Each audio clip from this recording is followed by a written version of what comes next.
आगे साहब।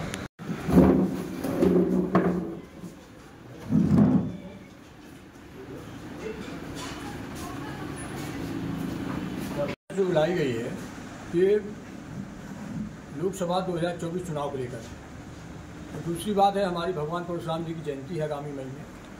दोनों चीज़ों को लेकर प्रेस वार्ता बुलाई गई है। आज जो हम लोगों को पीड़ा है बांदा में ही नहीं बल्कि पूरे देश में, कि बांदा चित्रकूट लोकसभा तो आप सबको मालूम है सबसे ज़्यादा मतदाता और वोटर है ब्राह्मण, फिर भी ब्राह्मणों को सभी राजनीतिक दलों द्वारा उपेक्षा की जा रही लगातार। जबकि इस लोकसभा से, बांदा चित्रकूट लोकसभा से 9 बार ब्राह्मण माननीय सांसद चुने गए।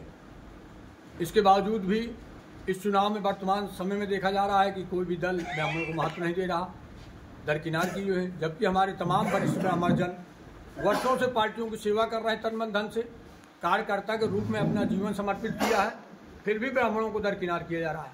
तो सारे जनपद के ब्राह्मणों की पीड़ा है, ये दर्द है और क्रोश है कि हम लोगों को सभी पार्टी क्यों नहीं ध्यान दे रही हैं। जबकि ब्राह्मण सदैव सनातन धर्म का स्तंभ रहा है, ब्राह्मण ने सदैव देश के समाज को दिशा दिया है, धर्म का अनुपालन कराया है और लोगों को कुमार्ग से हटाकर सतमार्ग पर लाने का प्रयास किया है। और ब्राह्मण इधर किनार किया जाएगा तो समाज कैसे आगे बढ़ेगा, इस बात को लेकर प्रेस वार्ता बुलाई गई है। और मैं कहना चाहता हूँ कि ब्राह्मण जिस दिन जाग जाएगा उस दिन नया इतिहास होगा। जब भी ब्राह्मण ने अंगलाई ली है, चाहे अंग्रेजों के ज़माने से ले लीजिए, आज़ादी के पहले से, चाहे वर्तमान में ले लीजिए, ब्राह्मण जिस दल में संगठित होकर गया उस दल की सरकार हमेशा बनी है, चाहे बहुजन रही हो, चाहे समाजवादी, चाहे कांग्रेस, चाहे भाजपा। आज भाजपा को ब्राह्मण वोट दे रहा पूरे देश का। आज भाजपा 10 साल से आप लगातार देख रहे हैं।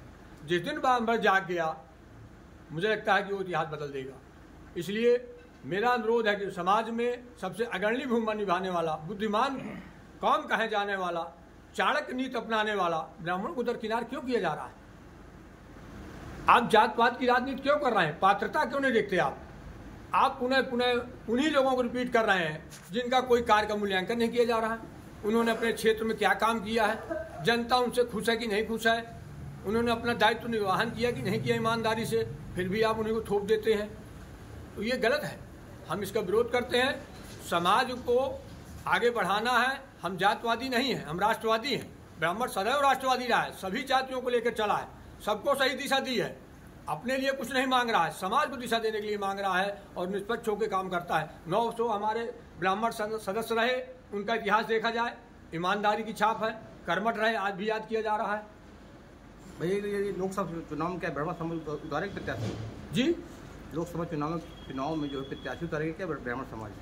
ब्राह्मण समाज प्रत्याशी तो नहीं उतारेगा, लेकिन ब्राह्मण समाज अपना निर्णय लेगा। ब्राह्मण समाज अपना संगठित होकर निर्णय लेगा कि हमें किस दिशा में जाना है, क्या करना है। प्रत्याशी तो नहीं उतारेगा, अभी ऐसी कोई हमारी रणनीति नहीं है, लेकिन ब्राह्मण समाज जाग उठा है और ये कोने कोने से आवाज आ रही है कि ब्राह्मणों की उपेक्षा बर्दाश्त नहीं होगी। क्या नाम है आपका? मेरा संतोष द्विवेदी नाम है, ब्राह्मण सभा अध्यक्ष। इसके अलावा अन्य कोई प्रमुख मांग? और इसके अलावा हम एक और मांग करना चाहता हूँ आप लोगों के माध्यम से कि भगवान परशुराम विष्णु का अवतार है, सारा जग जानता है, उनकी जयंती के अवसर पर राष्ट्रीय अवकाश घोषित किया जाए। पहले भी प्रदेश में था लेकिन उसे खत्म कर दिया गया है। तो मैं राष्ट्रीय स्तर में मांग करना चाहता हूँ कि पूरे देश में भगवान परशुराम जयंती के दिन राष्ट्रीय अवकाश हो, जिससे लोग धूमधाम से भगवान का पर्व मना सकें। अब मैं चंद्रगुप्त को ही चाणक्य ने बिठाया था। हाँ, ब्राह्मण से ज्यादा त्यागी और कोई जात नहीं है। ब्राह्मण कभी लोभी नहीं है। ब्राह्मण ने हमेशा लोगों को बैठाया है।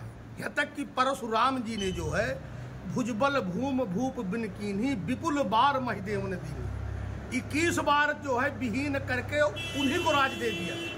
तो ब्राह्मण कभी पद का भूखा नहीं है, लेकिन यह है कि ब्राह्मणों मुखमासीत, हमको मुख कहा गया है, तो यहाँ मुख की अनदेखी हो रही है।